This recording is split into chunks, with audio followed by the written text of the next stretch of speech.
آپ دیکھ رہے ہیں روشن پاکستان نیوز۔ سندھ کے شہر سجاول میں کشمیر کی مظلوم عوام پر سالوں سے جاری بھارتی جارحیت کے خلاف معصوم بچے بھی سڑکوں پر نکل آئے۔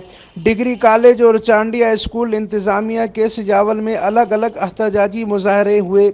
اقوام متحدہ سمیت عالمی امن اداروں سے نوٹس لینے کا مطالبہ۔ گورنمنٹ پرائمری چانڈیا اور ڈگری کالج سجاول کے اساتذہ اور طالب علموں کی جانب سے کشمیری بھائیوں پر بھارتی ظلم اور بربریت کے خلاف اہلِ کشمیر کے ساتھ اظہار یکجہتی کے سلسلے میں چانڈیا پریس کلب سجاول تک ریلی نکالی گئی۔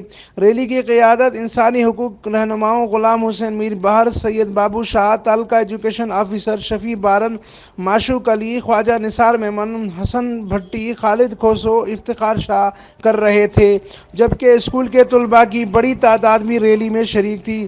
اسکول سے نکلنے والی ریلی میں عام شہریوں نے بھی بڑی تعداد میں شرکت کی۔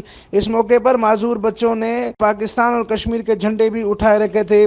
ریلی شرکاء میں تعلیمی افسران سمیت اساتذہ نے بھی خطاب کیا اور انہوں نے کشمیری بھائیوں کا ہر حال میں ساتھ دینے کا عزم بھی کیا۔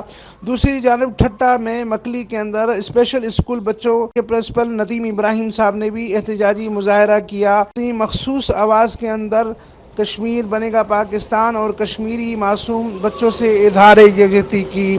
رپورٹ امین فاروقی، روشن پاکستان نیوز، ٹھٹہ، سندھ۔